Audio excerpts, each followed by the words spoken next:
اللهم صل وسلم وبارك على سيدنا محمد. ازيكم يا حبايبي؟ عاملين ايه؟ يا رب تكونوا بخير. النهارده كده هنعمل مع بعض فيديو طبيخ كده، هو اللي هو عادي خالص، بس دي حاجات احنا فرزناها مع بعض زي الملوخيه زي الفراخ كده اهوت.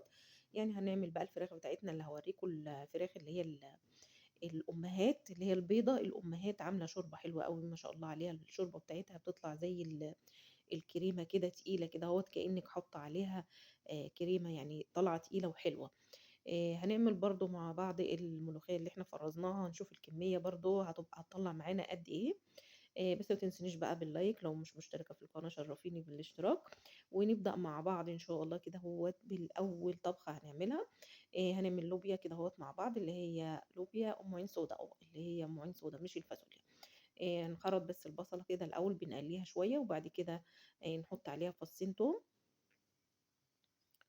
طبعًا هي معروفة الطبيخ يعني على طول على بعضه، معروف هو بيتعمل فيه إيه. قرن الشطة دوّة أساسي، يعني اللي بيحب الشطة اللي هي spicy يحبها، الصوص يطلع spicy كده أهوّة مع الرز وكده، حطّي قطّعيها خالص، لكن أنا مش عايزاها spicy، أنا عايزة أدّي ريحة بس، فحطيتها صحيحة مع التوم طبعًا والكزبرة. هنقلّي بس شوية كده أهوّة، وبعدين هنحط عليها الخضرة بتاعتنا، اللوبيا. بس هنا الفيديو كان المقصود إن أنا إيه، أوريكم الفراخ وأوريكم الملوخية الكمية بتاعتنا عملت معانا قد إيه. يعني عشان أنا أما باشيل الكمية موزونة وعاملاها بالميزان، باطلّع معايا ال الحلة قد إيه، يعني ما نكترش كمية الملوخية أوي، يعني عشان هي الملوخية بتاعة أكلة يوم واحد بس، يعني ما تبيتش لتاني يوم. تمام. هنا بقى بنبدأ كده في اللوبيا، أنا باحب إن أنا أقلِّب الخضار مع البصلة مع التومة كده أهوّة الأول، وبعد كده باحُط عليهم الطماطم، مع إن أنا مسبِّكة الطماطم وشايلاها في الفريزر متسبِّكة، يعني جاهزة على طول كده أهوّة على الاستعمال على طول. أحُطّها بقى كده شوية فيها هي هتستوي بقى مع نَفْسها. بس اللوبيا إحنا بنسلُقها بندّيها نُص سلقة، يعني مش بندّيها السلقة كاملة عشان تكمّل سواها مع الصلصة، عشان ما تتهريش وتطلع مهرية ومستوية على الآخر. يعني الناس اللي هي إيه، مش بتحب الخضار يبقى مستوي دايب يعني، في ناس بتحب الخضار مستوي أوي، وفي ناس بتحبه اللي هو يا دوبك يبقى فيه طعم كده أهوّة تحسّي بيه. تمام كده، حطينا الملح والفلفل الأسمر بتاعنا.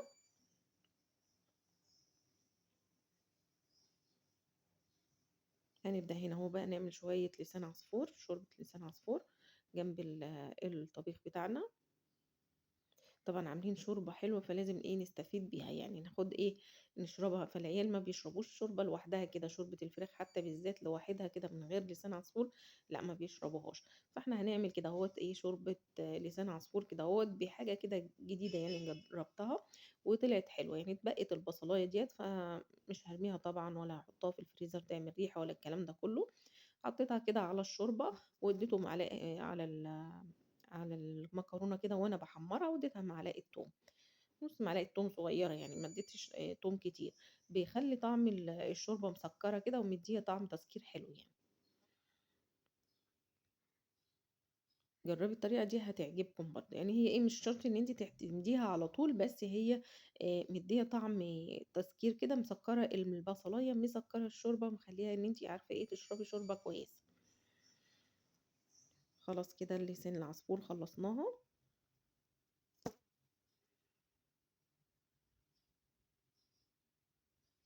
بُصّي بقى الشوربة أهو باقول لكم إن الشوربة بتاعة الفراخ اللي هي العتاق الأمهات، طالعة الشوربة كإنها كريمة تقيلة، مش شوربة خفيفة كده أهوّة ولا حاجة، ولا كإنها أي شوربة وخلاص ونزّلت شوية سمين على الوش وخلاص، دهون على الوش كده.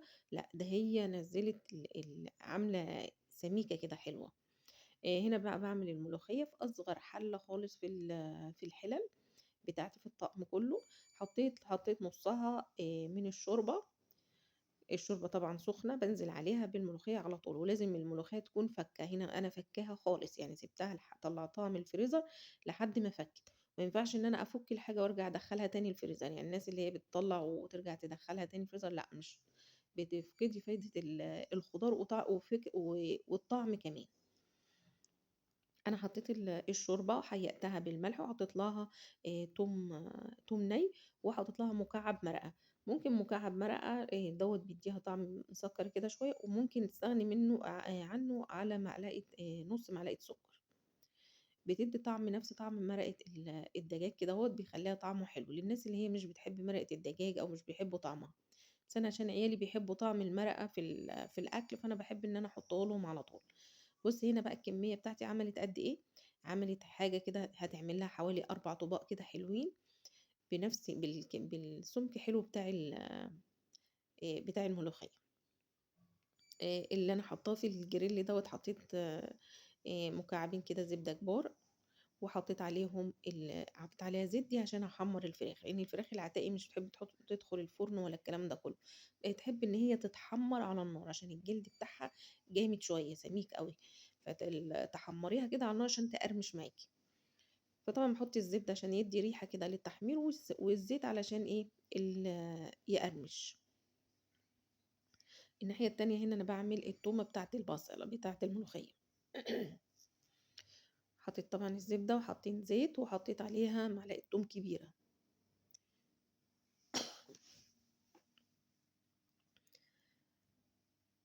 خلاص دي طبخة كده عادية خالص إحنا بنعملها في البيت، بس إيه الحاجة اللي إحنا فرّزناها معاكم كده هاورّيكم منها حاجة. الملوخية هنا الفراخ كده وأنا باقلّبها كل شوية بس بتطرطش جامد لازم إن أنا أغطّيها، عمّالة تفرقع جامد على البوتاجاز. حطيت معلقة كزبرة كدهوّة على التومة،